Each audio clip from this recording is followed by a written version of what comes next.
in how many few in the past years, and those recession itself perhaps must have been what has triggered Nigeria being the poverty capital of the world. Now, as the poverty capital of the world, obviously it reflects into your currency disparity, it reflects into your purchasing power, it definitely reflects in the environment. It's of course a reflection on your education, as well as a reflection on your property business, because land is that asset that appreciates. Some people might argue that the liquidity state of land might not be as easy as cash in hand, but land is one of the most, dependable source of, conserving wealth and of course your assets. And that itself is part of what brings every single one of us here today to explore what different trends and opportunities they have for 2021 and onward. I know yesterday, Mr. Ayo Ibaru was asking, I think it was, what's her name now? Okumbadejo, about what exactly could it be if by 2021 December, we are looking back that we should have done right or wrong. And the beautiful things of forum of this nature is that when some of those kinds of questions comes up, you'll be amazed that the responses will obviously be unveiled along the stretch of every different engagement, because opportunities always come here and there, and then it depends on how prepared you are. Sometimes it's the idea that you gain from the exposure of the information that you find in environments of this nature that can be that deciding factor that can help you make those kind of economic decisions for your businesses, and it will impact those business bottom line in a positive direction. And so my sincere hope is that at the end of today's event, we are going to not just have the insight, we are going to also create relationships that is going to help us drive this whole opportunity that Africa real estate industry profounds. And I mean, I've had the privilege of being an on-air personality, and oftentimes when I have access to government entities as well as people who are policy shapers, I make them understand that the private-public partnership is the way to go. If the infrastructure in terms of roads, in terms of electricities and what have you, is obviously put in place, I'm very sure the real estate industry is going to, geometrically, advance. And if it does, it's going to benefit the country, because we also have to look at different aspects of real estate, whether you're talking of commercial or you're talking of residential. One of the ones that I'm very much excited about is tourism. Tourism itself has a whole lot of opportunities for us to explore, because here in Nigeria, we don't know how to relax. And oftentimes we feel relaxation is taking a trip to London or taking a trip to Venice and the rest of that. No, there are a lot of wonderful, wonderful, wonderful topography we have in Nigeria, that if we have proper real estate investment to explore the tourism, offshoot of that. I mean, I was in Akure some time ago in Ishua, Koko, amazing landscape. You wake up to the freshness of air. As a matter of fact, you almost touch the cloud. So imagine if you have a resort that can be for writers, a resort that can be for brainstorming section. That itself is a market. Now, the impact of that particular initiative around the local environment, you can imagine what that would be. That is access to opportunities, that is revenue generation put for the locals, and of course, a good story also in terms of branding, marketing for the country. And if people hear about you hear about Sun City in South Africa, of course, that itself, if you Google or you do a research, it will definitely pop up. And those popping up itself in one way or the other impacts on the total brand image of the country that houses some of those innovations. And so for me, I want to see the industry take certain positions where the tales and the stories we share globally will be one of innovation, and the ones that would take cognizance of what we have as indigenous advantage. And that's our comparative advantage in any given case. Economics will obviously tell you that. And so we are supposed to have kicked up today's by about 11, and I'm very sure we are going to be working within that time. The real estate market signals in Africa, trends and opportunities might seem like a pedestrian topic, but if you look at it with the eye of an analysis, you will understand that the signals itself is going to be pointers to where exactly you want to put your money.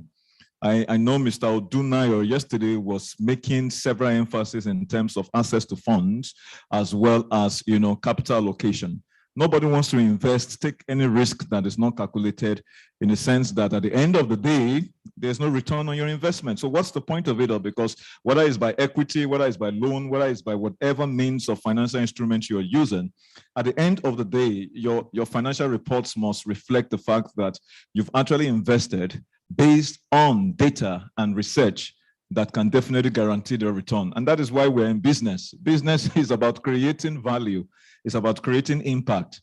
And so if what we gain at Reda 2021 is both some of those ideas and thoughts, as well as the relationships that can help us, foster those kind of growth in these different spaces, then it means that would have been a major gain for a lot of us. My name is Stephen Ipalobo Lawson. For some of you who aren't here yesterday, I host the NTA Morning Ride and Business Matters TV program. And I'm very excited because, I have a ongoing relationship with the organizers of this event, Think Mint. Think Mint itself has obviously distinguished itself by bringing together erudite scholars and professionals in this field who themselves have, coming from a learning experience that you can take, learn lessons from. So it's not so much about pedantic or grammar we are speaking here. These are actually learned lessons that you can, gain, and then from your own inferences, you apply them in your different operations. So at the end of the day, it's an investment worth every single moment. It's an investment worth every single amount, and it's an investment worth every single mind share in that sense, so that at the end of the day, we know that 2022, by the grace of God, God giving us life, strength, and health, we can all gather here to also review the kinds of impact and stories we can share. I always look forward to success stories. Success stories tells you the fact that you've done what is right. It tells you the fact that you've listened, and it tells me the fact that you have taken the risk, because the bigger the risk that is calculated, and that is mindful, the better the gain. And so this is part of the essence of why we are here today. But before we kick off officially, one of the things I oftentimes do when I anchor event is that I recognize people who, as a matter of fact, were even here before me. We have a culture in time management in Nigeria that a lot of us don't seem to appreciate. I can imagine if a lot of us were here earlier than, I know Lagos has a traffic situation that is a standard excuse.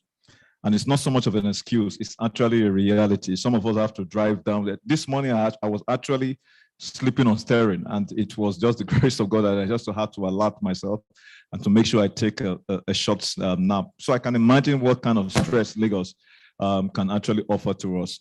But for those who have been able to make it work for me as an MC, are the people who are here quite early. And I'm excited because it helps me to know the fact that people see so much of the importance of how this whole thing works. And so I want to recognize one or two persons, and I know he wasn't expecting this. If you know me, my style in emceeing is that I will engage you because I've never met you for the first time. This is the first time I met you. Hold the microphone, don't worry, it won't bite. All right, so what's the name? My name is Frank. Frank who? Onoye. Onoye? Yes. Okay, are you a Niger Delta man? No, I'm actually Igbo. Igbo? Yes. Okay, not Biafra? Not at all, okay. We're in Nigeria right now. Definitely.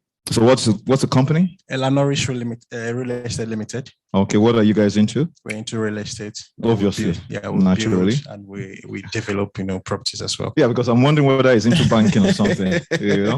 I mean, of course, you have bankers around here too, because they are looking for opportunities on how you want to collect the money and come in. Meanwhile, the interest rate in these banks, these guys are siloed. Yeah, I mean, who survives on that kind of interest rate? Well, they have to do their job anyway. Yeah, I have a feeling that your dad must be a banker or somebody related to you. All right, he was there quite early, so I'm impressed with that. Please put your hands together for him. Yeah. Congratulations. I really like that, and I like to honor people like you because it's important for me, knowing the fact that we must redefine the African time. African time is not 1 hour before or after the event. It is on spot. As a matter of a few more minutes before the event kicks off. Yes. So thank you very much, Franklin. Thank you so much. I honor you. There's another chap behind here. He was here very early, but I noticed he was just busy doing business. No, you're not late. Good morning, sir. Please, can you hold the microphone? Don't worry, it won't bite. What's the name? Jamil Dauda. Okay, are you one of my speakers? Yes, sir. Or panelists? Speakers, fantastic, fantastic. You were here very early. I didn't want to bother you because I noticed that the way you were speaking the English into the your phone, it looks like some multi-million-dollar business. But just now I'm promoting you. All I just take is 10%, for compensation. But it's impressive you were here very early. I noticed that, and I'm very glad. I like to honor people like you. It shows that there are Africans who understand the importance of time management. And so you want to give me a little background to your business, and then what should we be expecting from your presentations or speaking today? Well, I work for a company called CBRE Accelerate, and we provide real estate consulting services. Oh, great, great. So more of that we're going to be expecting when your time comes in for us to see exactly how we can leverage on the opportunities that your presentation can open up to us. Hopefully. All right, thank you very much. It was nice meeting you. I'm glad that's the second person, but we're in the age of, they say the future is female, and I know that I had a female who came early enough, apart from the ushers. She's my friend. We met yesterday. What's the name? Good morning. My name is Ekene Anumudu. Okay, you were here very early yesterday. Yes, As a matter of fact, I think you were the first person here. Yes, I was. You stay in the hotel, right? No, I don't. So how did you manage? It's like you have the Benin aircraft No, service. not really. I mean, they said it was going to start early, so I came here early enough. Okay. Because I thought maybe what state are you from? Imo State. Okay, that rests the case. I thought whether she was from Edo. The Benin this thing. Anybody here from Edo? They will not raise their hands. Thank you very much. I mean, you were with Estate Links, and she was here very early. I'm always impressed when I see people actually explore that time management. It shows the fact that we recognize how important it is, and it's out of respect. So I honor the whole lot of you. But this is not to say every single one of you seated here right now, you're not important. You did well. Because if you are not here, I'm very sure nobody's going to be hearing the sound of my voice, apart from the guys who are on the online platform. But I want to say a big thank you for making it. Please put your hands together for yourselves. The more you clap, the more what? The more houses you own. All right. So at this point in time, I'm very sure we have a very good gentleman who is going to be our first speaker for today's event. But we are going to just wait in for a moment. Let's say in the next few minutes for us to kick off fully unofficially. And I'm very sure we are going to get to the whole of the program. Mr. Seiler, how are you? Can we hear his audio, please? Please, can you unmute yourself? Hi, sir. Good morning. Can you hear me, moderator? We can't hear him. Can you hear me? Can you hear me? Yeah, I can hear you very well. Can you hear me? Okay, but we can't hear you yet. So it's better we have this audio technical stuff actually fixed. Yeah. So that it's not when you start the keynote presentation, because your presentation is very, very important. UN Habitat, as a matter of fact, has been that organization that helps us to address issues of human settlements and, of course, home for all. And I think it's doable. It's very doable. And we don't want to keep you waiting because we actually gave you the time on spot and you were on ground, as a matter of fact. So we're hoping as soon as we have those technical breaches, well handled, we will kick off fully. But before then, I want to quickly give a quick recap of yesterday. We had Senator Inga Ashafa, the Managing Director of Federal Housing Authority, make his presentation. It was represented by his Director for Procurement, and that was Mr. Anton Thomas. Can you hear me still? Yeah, can you hear me, guys? Oh, fantastic. The voice sounds very, very heavy. That's good to know. Right. I want to say big thank you. Yeah, I want to say big thank you for being here with us. And I know how time is important for you, but I'm going to have to plead on my behalf that you give us some few minutes for us to be able to get every full thing settled, because we want to have a fuller house. Your presentation is very important. Urbanization has become a major buzzword, especially in the habitat industry. And I'm very sure my delegates don't want to miss anyone. So please just give us some time. As soon as we're ready, I'm going to call on you and then we will have your presentation. Okay, no problem. I'm here. Thank you very much for indulging us. And then yesterday we had a wonderful time. The presentation from the Federal Housing Authority, who happens to be one of our sponsors, definitely helped us understand there were opportunities in terms of low interest rates on loans or financial instrument that we can access for our own different projects development. We also had the MD/CEO of FHA Mortgage Bank, a subsidiary, of course, of FHA, who was ably represented here by Monsurat Mohammed, the head marketing, and we looked at exactly what the mortgage bank has to offer. They have an exhibition stand on the ground. That itself is going to help. And so for today's event, just like it was for yesterday, we would like you to use the hashtag Reda 2021. That's RADA 2021. You tag ThinkMeet as well as many people you want to do that. It helps so that when you take the images and you're sharing, we want to know exactly what this is all about. And you can tell people that you were here, you know, and that is part of the spirit of why we are able to put together an event of this nature. We had our first plenary session, which was capital allocation and investment decisions in 2021. Where is the money going and why? Mr. Ayo Ibaru, the CEO of Northcote, as a matter of fact, moderated that session intelligently and, of course, as expected, leveraging on what data and research has actually shown to us and what areas we should basically be looking at, because demand and supply seems to have been impacted as a result of the COVID-19. We also had the CEO of UPDC PLC, Mr. Ojo, who was so very patient with us. He was here till virtually the end of the event. Sometimes I imagine when you have CEOs of such big organization and they can spare the time to be here that long, it's quite encouraging and inspiring. And so I want to say a big thank you to Mr. Ojo. Of course, we had the Director of Real Estate artist, Funke Okumbadejo. Impressive presentation.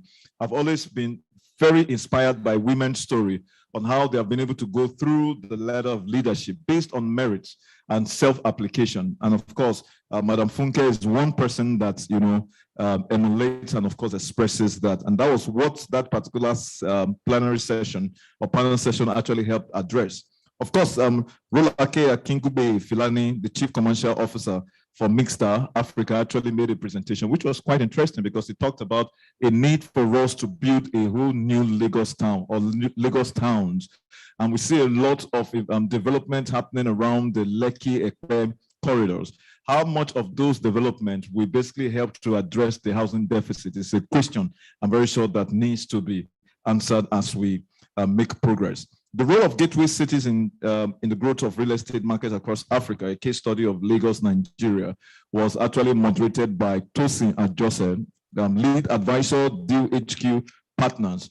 And then we had Mr. Jide Odun Solu, who, as a matter of fact, is the CEO of Octos 5 Holdings Limited. And they have a stand just right there. They have an impressive app, which I think every single one of us should see exactly how we can leverage on. And I know that Octo 5 is one of our sponsors, and certainly I think he saw the light in that regard to see exactly how we can unveil so much of what happens. And it's not so much in terms of the competition, it's the fact that it is a tool that is also going to help your business to thrive. So you want to visit their stand to see exactly how that can, you know, benefit you. Dr. Bamigbola, the immediate past chairman of the Nigerian Institute for Estate Surveyors and Valuers, Lagos State chapter, was here yesterday. Apparently, I met him online and we got talking. And when I saw that his image was on the program for this year, I was excited. And I was like, oh, listen, I'm going to go through a surprise on you. And we met yesterday. Very intelligent engagement they had at that particular panel. And certainly, Eniola Elegushi was in-house as well. Eniola, as a matter of fact, is a distinguished female executive who obviously has done so well, added to the fact that she has a master's of laws in international commercial law. Certainly, she's somebody who is quite fluent in French. I hope she spoke French yesterday. So we're looking forward to that. But I guess the engagement was so, you know, exciting that you just didn't know when the time passed. And certainly, Mrs. Adejumoke Akure, CEO Intelligence Spaces Limited, made a presentation and, of course, moderated the panel session on data centers, logistics parks, and emerging leaders in the demand for space. Joining her was Timi Adesonya, the commercial manager for Agility Logistics, as well as Mr. Tokwe, CEO of Dutton Company. It was a very engaging section. And then we had the master class, which was totally virtual, just as we're going to be having our keynote presentation, which is going to be fully virtual from the UN Habitat. It's important for us to have a lot of these international agencies and organizations so that we realize that oftentimes we get some form of counterpart funding from them, or we oftentimes look out for grants. So if they're able to help us understand what the different protocols are, what the different terms and conditions by which we can actually avail ourselves of some of those financial resources or other kinds of resources that they have in their fold, is part of the reason why we have the UN Habitat organization right now making a keynote presentation for day 2. Of course, Derek Roper and Laide did justice to that particular masterclass with Mr. Ayo Ibaru moderating. And this is part of the essence of what Reda offers. We want to be able to bring in different colors to make a rainbow of what real estate industry should actually reflect. And so on today's edition, we are obviously looking at 1, 2, 3 or thereabout panel session, one on residential real estate strategies for apartments, developers, and investors. We also have another plenary session, which is on occupier requirements and implications for the office market across African leading cities. And sometimes when I read some of these themes or sub-themes, I'm quite impressed because they are very, very apt in addressing a lot of concerns that a lot of people may have. Top tech in Africa and technological transformation, developing innovation solution itself just stands alone as a theme. And then we are going to be seeing exactly what the panelists themselves are going to help us understand with regards to that. My very good friend, John Ouame, I don't know if he's in the house yet. Every single time I see him, it reminds me of the Nitel building. He's a very tall man, but he's going to be here for the prop tech. We want to see exactly how that can help us, address the issue of innovation and how we can leverage on technology. Because I remember yesterday, Akure was talking about the fact that some of us buy the iPhones worth 300,000, 500,000, 600,000, but we don't use 10% of the functionalities of the phone. As amazing as that might sound, it's also applicable to Microsoft Office or Microsoft software systems that a lot of us never leverage on. And so I'm hoping perhaps at that particular plenary session, we will see some ways, some hands-on tools that can help us to be more efficient in all of our deliberation and engagement.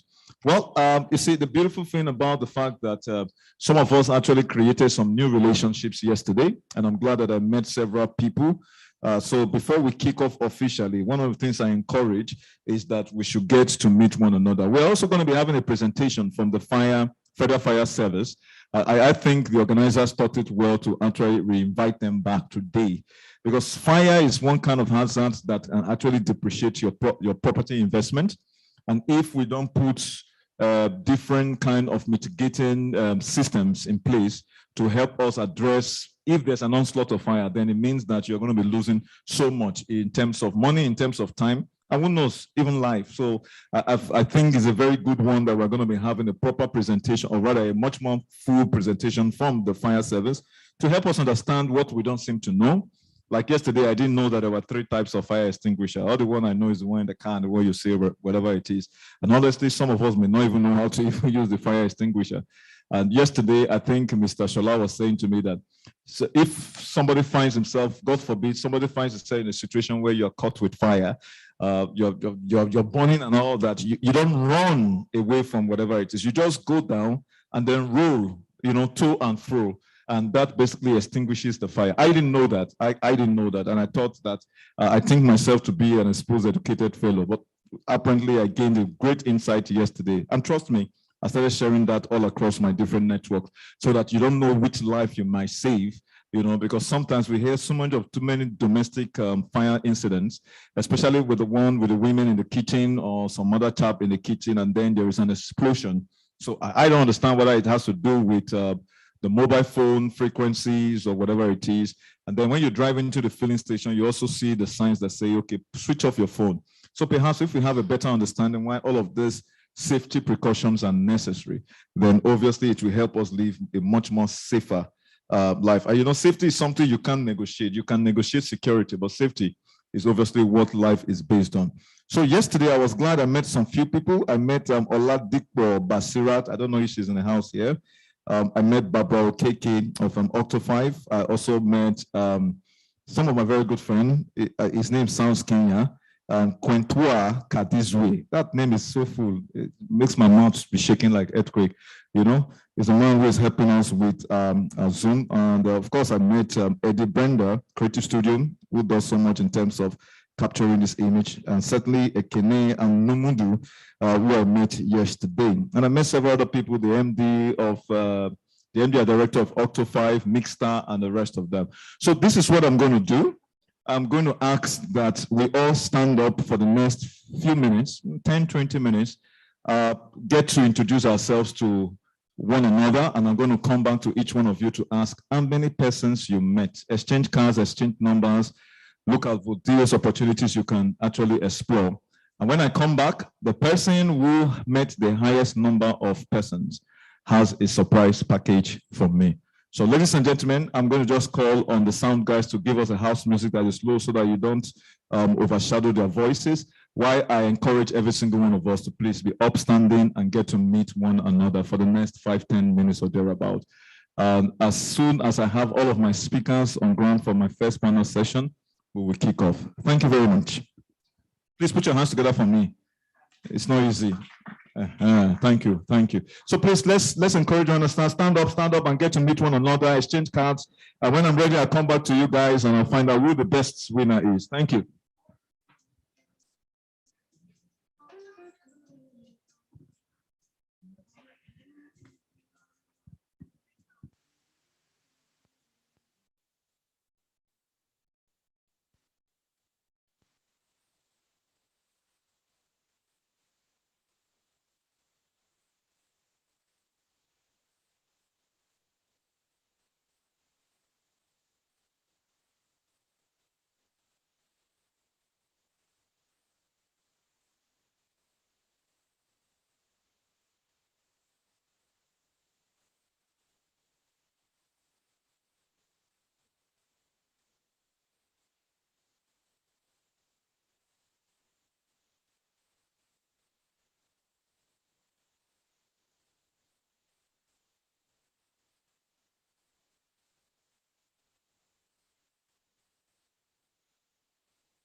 Hello.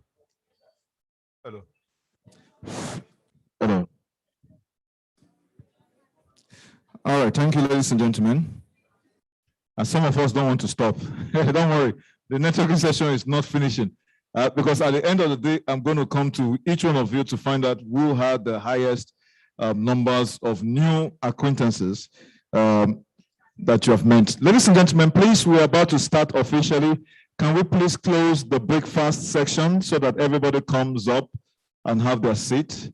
Can we close the breakfast session, please, so that everybody comes up and have their seat? Thank you very much. Ushers, please help me to have that breakfast session closed so that we can have everybody here. Thank you. All right, ladies and gentlemen, I want to say a big welcome to every single one of us here seated. And on behalf of Imeda Usoro Olaoye, the managing partner of ThinkMeet Nigeria, and the entire management team, we would like to say a big welcome to the two of the real estate discussions and awards. We especially recognize all our different guest speakers as well as our moderators and panelists. I will say a big thank you for making today. Yesterday, like I said earlier on, was a day full of grace, and today we know that it's going to be even much more expanded. Well, like I announced earlier on, there is a hashtag which is the Reda 2021. You want to use that hashtag in all of your image and of course pictures that you're going to share. Please kindly tag ThinkMeet when you do that, and take as many pictures as you want. It's for free. And so let people know you are here to explore the theme, real estate market signals in Africa, trends and opportunities. And I know that my first speaker, Mr. Oman Saila, the director of the Regional Office for Africa, the acting director, by the way, of the UN Habitat, is on cue to help us understand exactly what urbanization has to offer.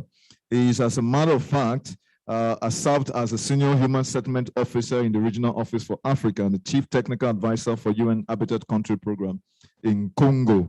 And of course, a land policy consultant for the European Union Commission. And I'm very sure it's coming from a policy background that is going to help us understand how important and how relevant the urbanization, of course, the housing, the issues that we're facing will definitely help us to create opportunities for people never to be homeless. And this is part of the reasons why the 2021 edition of Reda thought it wise to have the UN Habitat to be part of this event. So ladies and gentlemen, without further ado, I would like us to please put our hands together for Mr. Omar Saila as he makes his presentation. Thank you very much, moderator. I hope you hear me very well. Loud and clear. Thank you very much. So first of all, let me thank the organizers of this event and for giving space to UN Habitat to bring his, trajectory on this housing matter. I really appreciate the way that you frame it during your introduction, moderators. When you talk about those missing opportunity in the real estate world in Africa, and why people are going to UK for holidays, why you have beautiful landscape, beautiful area of housing development in Africa, which means that we are not really tapping, on this potential of housing to boost our economy in Africa, especially in the context of COVID-19. I think we need to really think about how we can use housing sectors as levers, to fix our local economy, but also to reduce inequality in Africa. Of course, we have a lot of things to interrogate if we really want to get it right, including policies, including financial system, including political will and others, as you mentioned during your presentation. So I think today it's really timely as a topic, to look at the trend of real estate, in Africa and what are those opportunities we have. That's the reason why in UN Habitat, we believe that we cannot do this analysis without linking with urbanization trend in Africa, which is one of the fastest growing, urbanization and cities in the world now. And of course, when it comes to urbanization, trend, we see a lot of people coming in cities, but also a lot of demand on housing, and the gap is huge.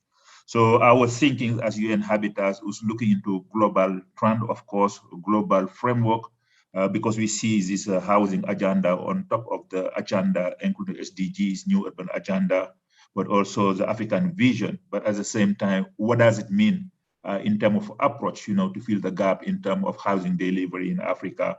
And you talk about partnership, which is key, because we see a failure of the central government of providing this supply demand in terms of housing. So where now we can explore and need to explore, innovative way of financing the housing sector, which is bringing, this partnership, private and public. And UN Habitat's role is mainly brokering those kind of intervention. So the purpose of my intervention is mainly, bringing and putting, this issue of housing in the middle of this urbanization pattern in Africa. And what does it mean for cities? What does it mean for local government? But also what does it mean in terms of policy for us to get it right and being able to respond to the demand of housing? So I will start my presentation with some figures. I think many of you are already familiar with those figures. Rapid trend, pattern of urbanization today. We can say Africa may reach, if you want, this urban transition by 2040, where you have more people living in cities than rural area. Even where we are now, we have more than 600 million people living in cities. And by 2050, we're going to 1 billion of people. Imagine what that represents in terms of need, in terms of housing, in terms of market, but also in terms of challenges. But at the same time, we see, the expansion of secondary cities, which is giving opportunity of decentralization, but also of infrastructure development, taking some things from big cities to the intermediate city to allow people to enjoy, the beauty of life. But at the same time, we see a lot of challenges in terms of planning, in terms of managing our cities, which make it difficult for us, to look at those trajectory in a way that they can contribute to local economic development. And another issue is informality. And when it comes to housing, I think one factor we can see in Africa is the increased informality. We have more than 52% of urban population living in formal settlement in Sub-Saharan Africa. What does it mean?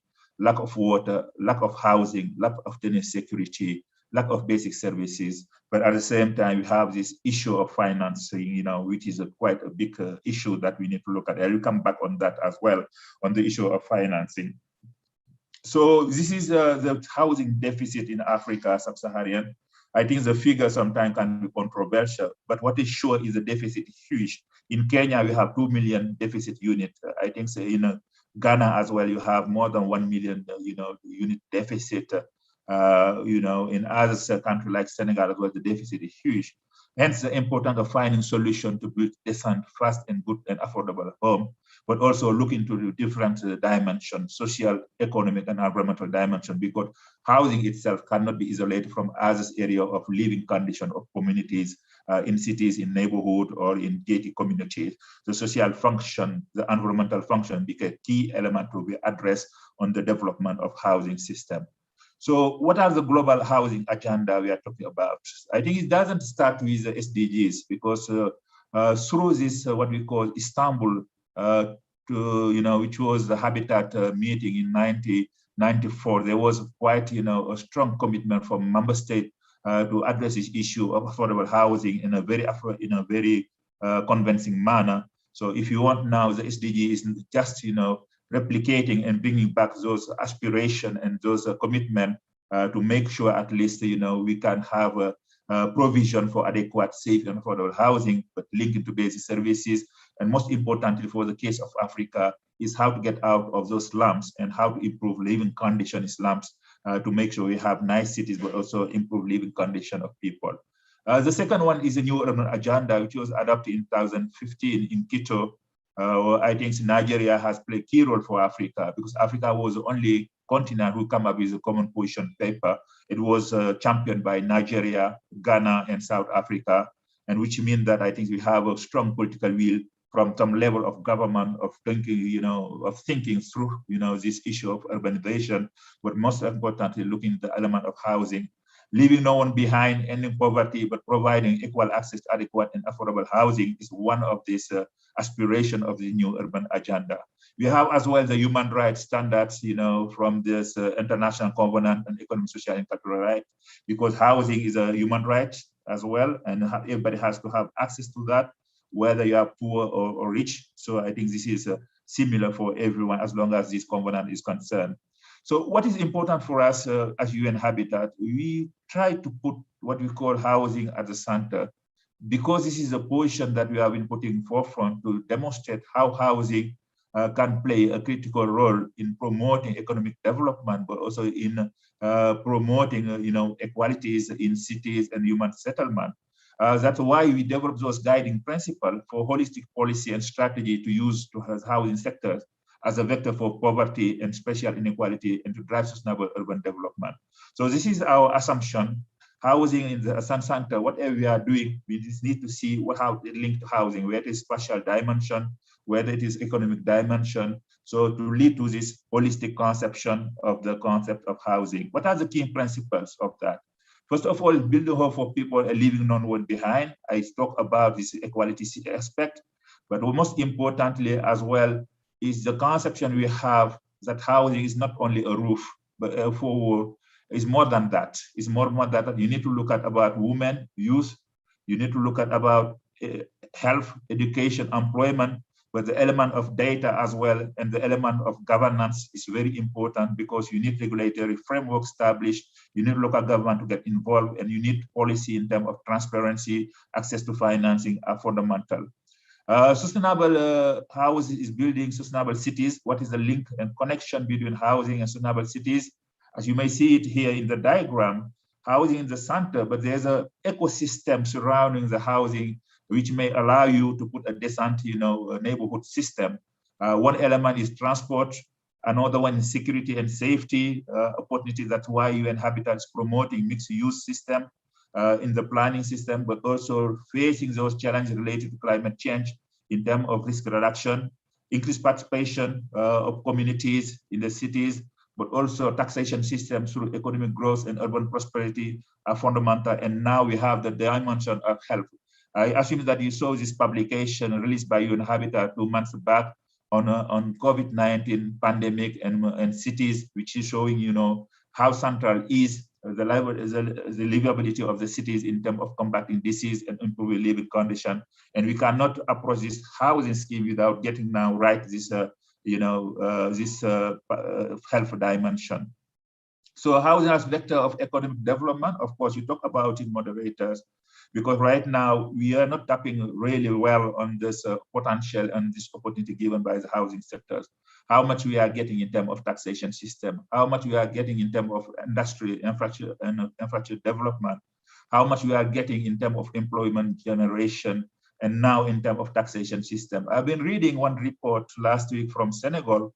One of the biggest, and very fancy, neighborhood in Dakar, Almadi, they call it, but the cadastre system has only 15% on information on taxation payment in this particular area. And where you have the wealthy, people in the cities, which means that I think there's a lot we are missing as a government, as communities, because money can be used as well to improve living condition of communities. So, but also the social vector element and to look into adequate and well-located home. I talk about health and education. I think those are elements which are fundamental. But what are the challenges we are talking about Africa when it comes to housing? Why we cannot get there in terms of delivering at scale, this housing scheme? I think so, moderator, you talk about the issue of land. So I've been working in this sector all my life for years. And this morning I've been reading one story from a website was developed by African financing, housing financing, where somebody, spent 18 months just to fix an error on this title deeds. So which means that today there's a lot of thinking we need to do around this land issue, which is an enabling factors for this, land housing sector to take off. Our policies are not right. We still have facing, the issue of a customary system in many countries. We don't have land information system. We have speculations. We have land grabbing. And we don't have, the sound and function and efficient land administration system that can allow, to faster and expedite, transaction, but at the same time having transparency on who own what and who going to build on that. And this is pulling back, in many countries, the housing sectors, and even especially for international investors, when they come in and they see all this bottleneck, related to access to land, they just withdraw, and we see it in many countries. And today, I think, so when we look at the doing business, established by World Bank in many countries, in Africa, they are not doing well. Only Kigali or Rwanda has been on the top in terms of registration of land, in terms of transparencies of transaction and others, which means that we need to look at when it comes to policy, when it comes to data, how the land administration can be improved as well. Another one you talk about it is funding element. I think this is one of the biggest bottleneck on the housing sector we are facing. So we are talking about in Africa, informal sectors, 80% of people work in the informal sectors. And the level of revenue as well as they have cannot allow them to get access to mortgage. So what needs to be done on this particular context? I think we need to be very innovative on that. And we see that less than 50% of African urban population cannot afford to purchase housing available on the market. Or where we have as well 97 to 90% of people in Sub-Saharan Africa who do not have access to financing. What model of finance? I think this is a huge bottleneck, may require a lot of discussion and a lot of innovation, but also a lot of political engagement. We know that, public sector has failed in delivering, this funding and subsidy required for this community to get access to that. But what does it mean for bank? What does it mean for us? I think that's where the issue of partnership, private and public partnership is fundamental to find a solution. Another one is related to political and national framework. Of course, we see many housing programs that do not produce, housing at scale as we want it. First, start with the public programs. Today, Kenya, we are talking about 200,000 units they want to be delivered by next year, and we have not seen even 50 units. Before we have all these parastatal, organization or companies established by central government. In Senegal, we have the SICAP. They are not able to deliver housing more than 30,000 house units over 50 years now. What does it mean? Lack of capacity, lack of decent policy and strategy, but also not adequate devolution of resources and growing fragmentation of the housing sector. All those factors that can, distract this will of, promoting this housing delivery at scale. This is as well something we shouldn't ignore, the effect of COVID, which has a lot of impact on our economy now, our import and export system. So you see the deficit we are facing and all the challenges, real estate are facing in delivering this housing because of access to raw materials. Import become difficult and has become very expensive now. But also we have a lot of shortage of building construction material and others. But at the same time, we are seeing, the contraction of the economy in many countries and many people falling into poverty, which means that the chance of getting people, adhering to this program, housing program development is very slim, and you see as well at the same time, how all these people have been suffering during this lockdown in terms of decent housing and decent living condition. That's why I think we need to think, in the trajectory we are talking about on real estate, what does it mean to contribute to this early recovery from this COVID by using housing as a lever? I think some opportunity we have, but also in the stimulate recovery and resilience is very important. This is a study that has been done by Center of Housing, African Center for Housing, which shows the link between COVID-19 and the housing market in Africa. And I encourage you to look at this report because you have some lesson and some policy orientation that can help really bringing our effort together, but at the same time, looking the best way we can come up with innovative solution on this recovery phase of COVID-19 by using housing and financing as a leverage for economic development and transformation. What UN Habitat is doing in Africa? So our role, you mentioned it, moderators, we are normative agencies, and our role is guiding local government and central government. And we have been orienting our intervention around the goal 11 to make cities and human settlement inclusive, safe, resilient, and sustainable. But at the same time, we develop some approaches on housing profiling because the data element is very important to support decision making, but also housing policy and strategy are key. And today we are supporting many countries to look at this element of strategy and policy to make sure we are anchoring, those new elements coming with climate change, coming with finance, but also with the COVID-19. I think it's very fundamental. We are working as well on advancing, this housing rights. So we are working with what we call OCHR and other sister agencies linking housing and migration, but also to provide technical assistance to make sure this element of human rights is well streamlined, in this housing delivery. We have the concept of housing studio because capacity is key to promote the housing world. And that's the reason why we think through this studio, we can assist implementation of policy and strategy, but also we can build a capacity around the concept of green building, construction material, bring new technology. You talk about, this digital system, how they can reinforce, the relevance of the technology and the approach to housing, but also risk mitigation and design are very fundamental. UN Habitat has established what we call the city investment platform. I think that's where this conversation between private and public is very important, because we believe that private sector has key role to play. And we see a lot of bankable projects in the housing industry, but at the same time, these people may not get access to financing. UN Habitat has established a platform where, if you want to, those who are interested or who has a bankable project can upload it in the system, and the project will go through as analysis and through scrutinized by a team composed by experts internally and external of UN Habitat. From there, now they can declare this project is bankable for financing or not, and to bring on board, private sectors and other government banks to look at it. And this has led to the blending financing system that we talk about, and you see the flow of those projects in this screen. And the next slide will show you, how much project and when nature of project has been already uploaded in this platform. If you're interested on that, we can give you more detail. But that's a way as well we can bring contribution and bridging, between private and public, and make sure at least we have, frank discussion going on in terms of expertise, but also in terms of finance availability. Something I'm working with my team in UN Habitat establishing the housing compact for Africa.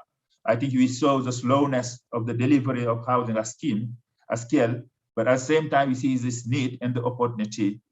How we can put together our effort and create this accelerator of this sector in Africa. I think the old question that this housing compact for Africa is responding, and we have been in touch with many stakeholders, and the goal is really to lift this political momentum in Africa, but also unlock the housing financial solution, looking into innovative means, and boost the affordable housing delivery mechanism. And if you're interested, feel free to join us on this housing compact, which could be a platform as things to bridge, different professional body, but also different financial institution in Africa, so that we can accelerate the delivery of the housing. Your Excellency, this is what I want to present to you this morning. And of course, UN Habitat is willing and open to have further conversation with your entity to see how we can join force to accelerate, this delivery of housing in Africa. And for your information, we have some program in Nigeria, and I'm planning to come in Nigeria before the end of the year to meet the ministry and different authorities to support the urban agenda in this country. Again, thank you very much for your attention. If you have any question, feel free to bring it to me.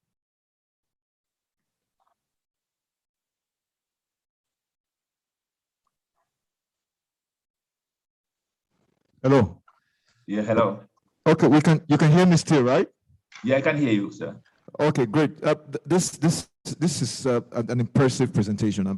As a matter of fact, I had to sit in through all of that, and I want to say a big thank you very much, Omar. Obviously, there will be questions, because one of the questions I rather want to ask is that I don't seem to see in terms of the project that were outlined there. We saw Ghana, we saw some other countries. I'm not too sure whether it's the screen or something. Nigeria was not included. Apparently, I think you responded to that. You needed to come in here to see exactly how Nigeria has to take advantage of some of these opportunities. But I imagine that I will have one or two questions in the house. That itself is impressive. Do we have any questions? And I'd like to first, though, I would like to call on Mr. Ayo Ibaru. Is he healthier? If he's seated here, I'm very sure that he might have to have one or two thoughts here to share. But aside from that, do we have any comments or questions in the house? Don't be shy. I'll just come over with the microphone with you. Any comments or questions? Anyway, I think I do have one or two here. And this, thankfully, is on behalf of one of the individuals in the house here who is the CEO of Northcote. The question is, what will be the impact of your projects in the long term on emerging markets? What will be the impact of your projects in the long term on emerging markets? And secondly, the other question is, what have you found most challenging managing the various stakeholders? And how have you been able to overcome those challenges? So we're looking at stakeholder engagements as a case might be. And then thirdly, what is the index for Nigeria? Are there future considerations? Are there ongoing or past? And then if there were, what exactly has been the impact footprint with regards to that? Over to you, Mr. Silo. Thank you very much, moderator. So, yeah, I mean, the impact of our engagement on emerging market. As a United Nations, our role is establishing an enabling environment.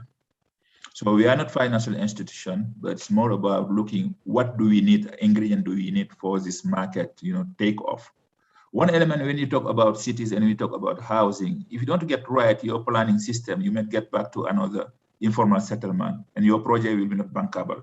How you can give insurance to financial institution that, you have all this conducive environment livable and also maybe prime, increase value of this area. That's where as well we are talking about, housing policy, which is putting the rules of the game, the rules of the game as well. If you don't have a strategic, strategy policy to guide your housing sectors, how you can bring on board investors. And that is the role of the central government. Of course, we are talking about private sector, we are talking about real estate, but at the end of the day, you need to link with the central government, the one who's going to put subsidy on the table, the one who's going to put policies, the one who's going to put national framework. So our role is just, unlocking this enabling environment and make sure we have the right policy. But another area where we are working as well is connecting, if you want, housing world with finance institutions. And that's what I show on this city investment platform. We are not financial institution, but with bankable projects, with the link with urbanization, UN Habitat is able to open discussion with financial institutions and get to the point where now I think we can see, flow of investment in the housing sectors. How you manage stakeholders, of course, is not easy because you have various stakeholders with different vision and different interests as well on the matter, especially when you're looking into, social blanket and at the same time you're looking profit. I think that way the discussion is very difficult sometimes when we talk about, this social inclusivity of the housing scheme, how you guys, real estate, can take into consideration these people who are on the lower end of this ladder sometime. And that's where I think we have been discussing some financial, modality, financial strategy. From there, you can cater a number of, of a low-income population into your housing scheme by subsidizing with the highest rate or highest, value of the land. And that's something that we are using in many countries to make sure we are not creating, injustice in the cities or in that particular element. Stakeholders key, but the most important part of the stakeholders, and you guys to consider central government and local government, because in the country where you have, for example, decentralization system, I know in Nigeria, you have the federal system, and those who have a key role to play, because at the end of the day, that's the one who's going to make a decision on policy and regulation. So our role is more about creating space and scope for this discussion to happen, but also playing this facilitation role. I think those are my response to your two questions. Over to you. All right, thank you very much, Sila. Those were quite apt in terms of addressing a lot of those concerns. But I'm glad to know that you're also looking at Nigeria and you're coming in to see exactly how all of that can be explored so that we also benefit from all of this. We have a huge housing deficit here in Nigeria that needs to be reduced. And I imagine the UN Habitat, through its different instruments, can work with the different government agencies to see exactly how we can have that addressed. But I want to ask that, I'm very sure we can get a copy of your presentation, because I imagine that, okay, so the organizers will definitely get that across. I want to say a big thank you. If you can still stay with us, we'll be glad. And that has been a wonderful presentation from the UN Habitat. Please, one more time, put your hands together for Mr. Homan Sila. Thank you very much, moderator. Thank you very much. And thanks it's for a pleasure. It's a pleasure. All right. I want to quickly recognize and invite to please come take the front seat. The following individuals. I think it's one of my speakers in the house, Jamil Dawudu, the MD CEO of Cebu Accelerate to please come up. Mr. Jamil, okay. All right, please put your hands together for him. And Madam Monsurat Mohammed, representing the MDCU of FHA Mortgage Bank. Please kindly come to the front. Thank you. Yesterday you did an amazing job. I'm glad to see you again. Today we're going to have a much more exciting time, not to worry. Well, ladies and gentlemen, because of my time, I want to really go into our next presentation, which should obviously be running for the next 10 minutes, more or less. And the VP at North Court Real Estate is going to be taking that, and that's in the person of Mr. Tola Oyeneko. Please put your hands together for Tola, please.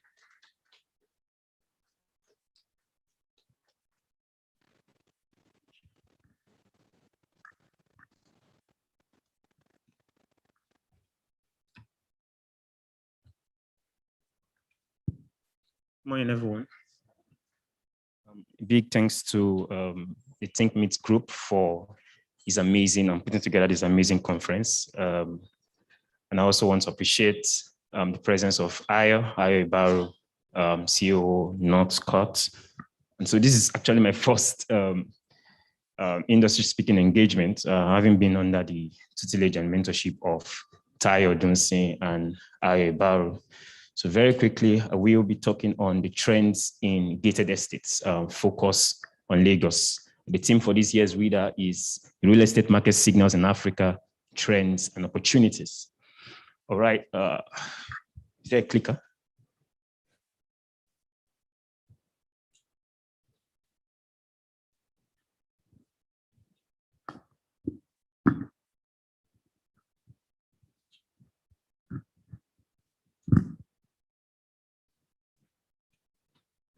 All right.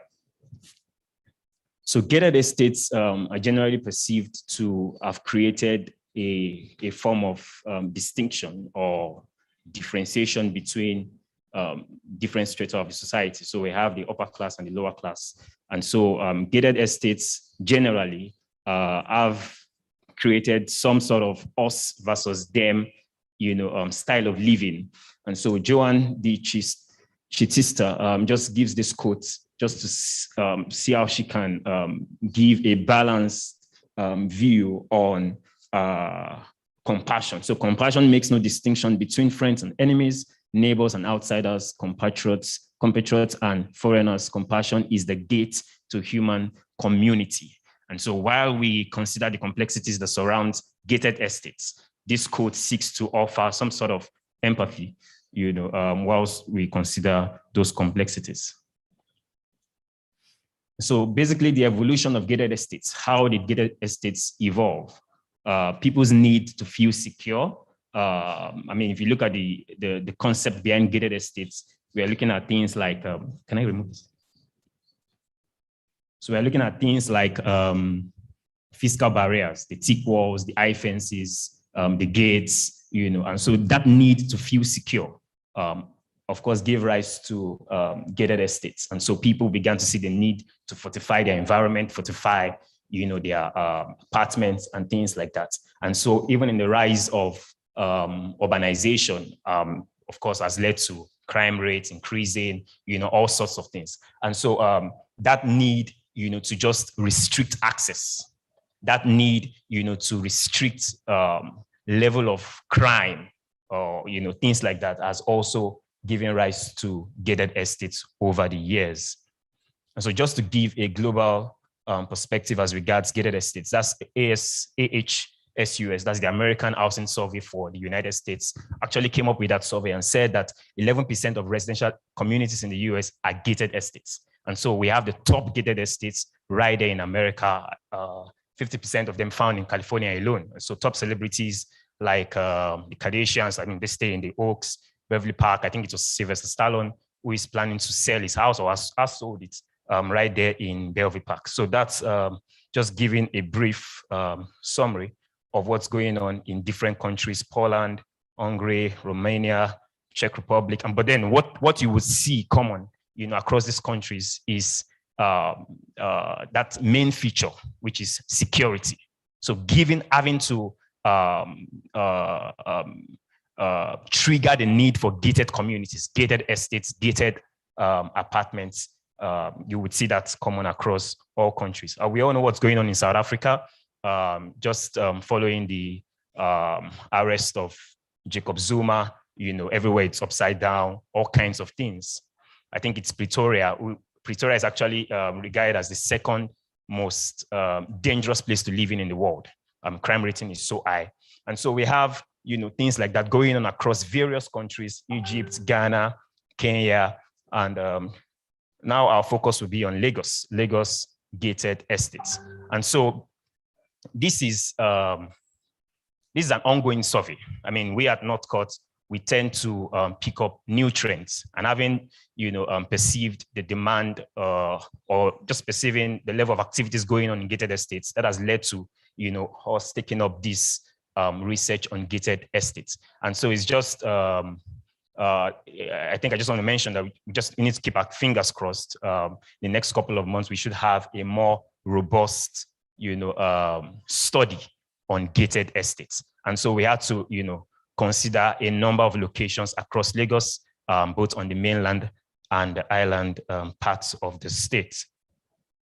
And so this is mainland. We have these various estates across Surulere, Yaba, Ikeja, GRA, Maryland, and a few other places. And so also on the island, we have these places, Ikoyi, Agungi, Lekki Phase 1, Beju Lekki, right? And so also just trying to give some sort of profile as regards these estates.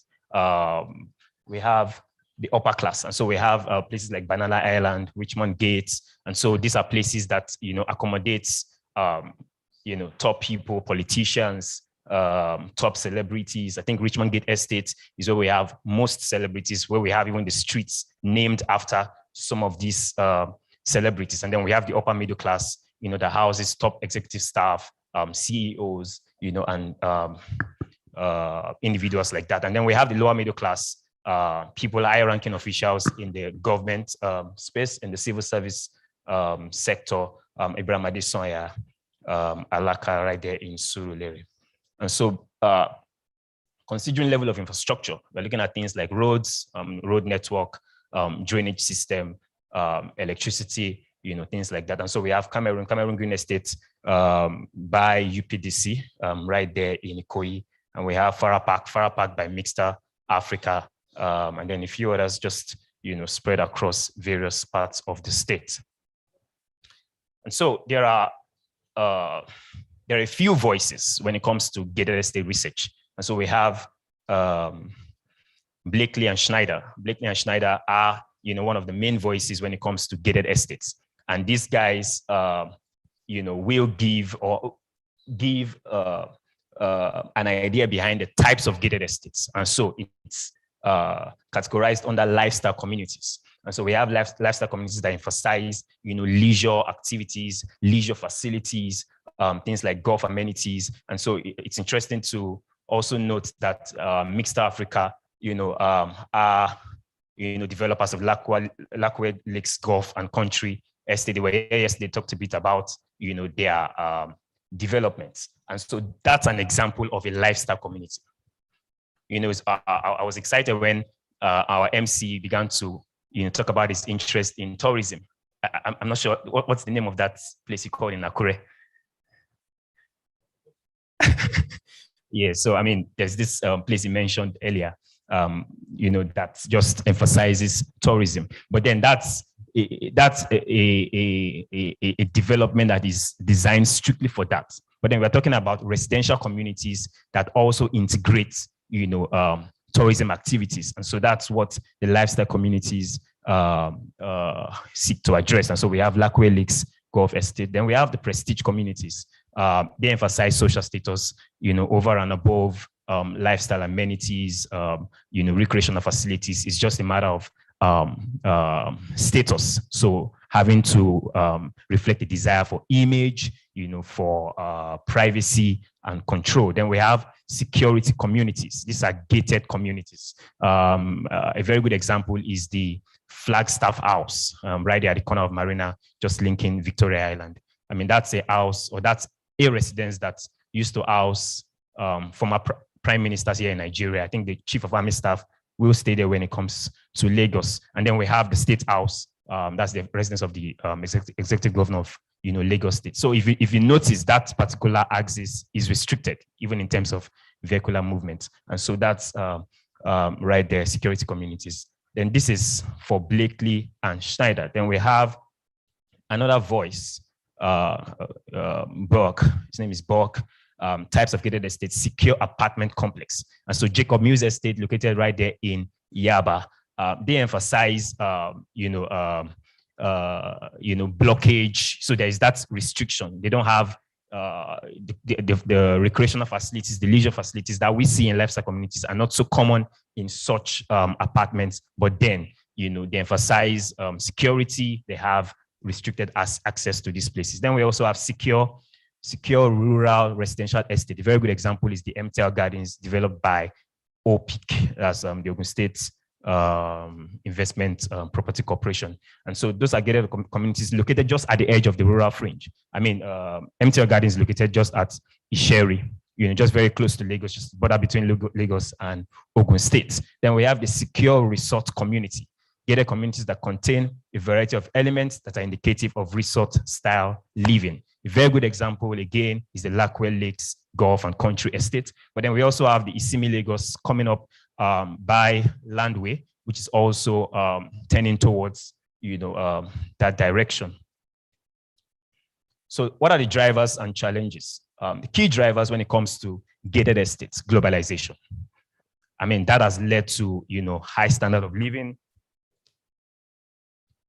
That has led to high standards of living, spread of technology, innovation, increased foreign direct investment into a particular place. And so, of course, we have that as a major factor that could drive, or that is driving, gated estates or gated communities across the world, and especially in Lagos. Then privatization, people's need to provide their own amenities. People's need to create their own solutions. And so we live in a place where the government is a bit negligent as regards provision of certain facilities. And so the rich are saying they are able to create their own solutions. They are able to provide their own, amenities. And that's what privatization does. And we have better lifestyle, just seeking to stay in a better place, seeking to stay in a more conducive environment, just away from the noise, away from the hustle and bustle of Lagos. And then we have homogeneity. I think it's in the US, where certain gated estates in the United States are designed just to accommodate elderly people. And so we have developments like retirement villages. And so people who are retired, have worked all their life and are retired and just seeking to rest can, consider such, developments. And then we have prestige. That's, of course, I discussed that earlier, higher status, exclusivity, just wanting to be apart. And the key challenges is societal divisions. That's one major thing that gated estates would always, or it is already creating. I think it's in China where was it 4 or 5 years ago, they were seeking to ban gated estates. They were seeking to ban gated estates because of the division that it was creating in the society. Then we have locational dynamics, high-class gated estates located in a low-class community. And so you having to construct or having to put together a high-class gated estates in a not so good environment, or in a lower class environment, would always be a challenge as well. Then over-reliance on security. That's one major challenge that people that live in gated estates also face. And so you are confident that you have people at the gates who are watching over you.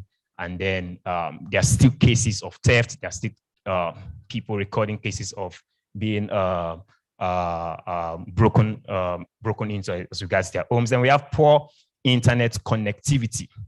So that creates a delay. So you want to visit someone in a gated estate, and some of them have special entry systems like use of passcodes, key cards, and then you give the person you want to visit gives you that code, and then there is this challenge of trying to align the code at the security gate because of poor internet connectivity. Then high maintenance costs, due to the level of amenities that are in those estates. So these are some of the challenges that are currently being faced in gated estates. What are the merits and demerits?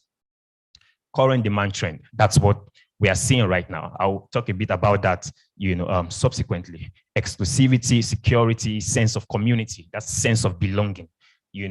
That's also one of the major advantages of gated estates. Less traffic, high command of value. Houses, properties that are located in such places tend to command high value, based on their exclusivity and things like that. And shared amenities, green open space, serenity. Demerits, estate rules. Estate rules. You're living in a gated estate, you have to follow the rules that are within those estates. High maintenance cost, longer checking procedure, lengthy walkable distance. And so if you don't have your car, you have to, because in most of these places, bikes are not allowed, tricycles are not allowed. So you would want to, trek. And so also that could also lead to more cars on the road. People seeing the need to have their own cars and things like that.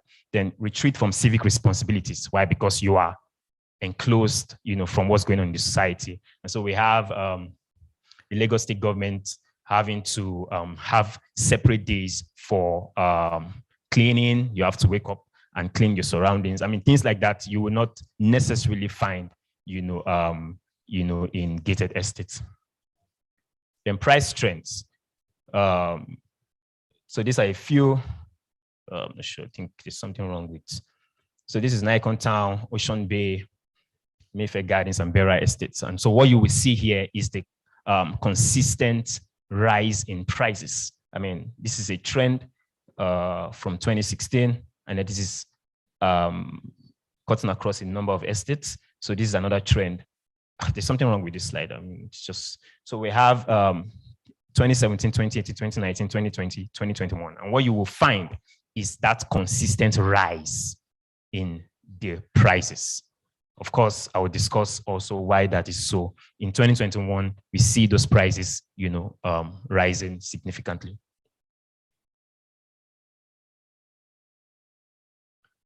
All right, so preliminary findings. As I said earlier, we keep our fingers crossed. 2 months, 3 months, we should have a more robust, study on gated estates. But these are some of the findings that we have based on our current study. So upward prices, a recent survey identified that what attracts individuals to estates and gated or are the gated nature of these estates. Gated nature of these estates come top on the list.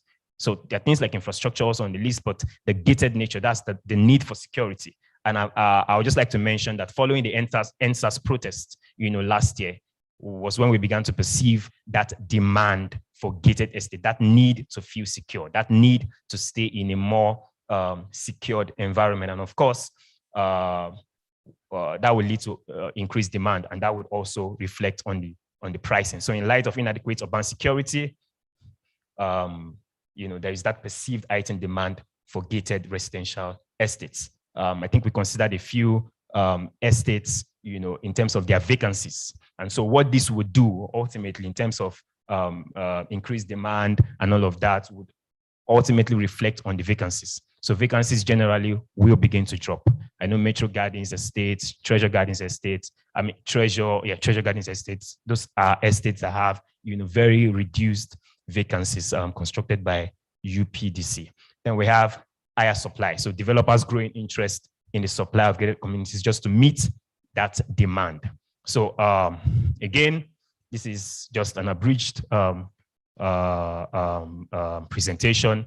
Hopefully we would have a very more robust one in the next couple of months. Thank you so much for listening.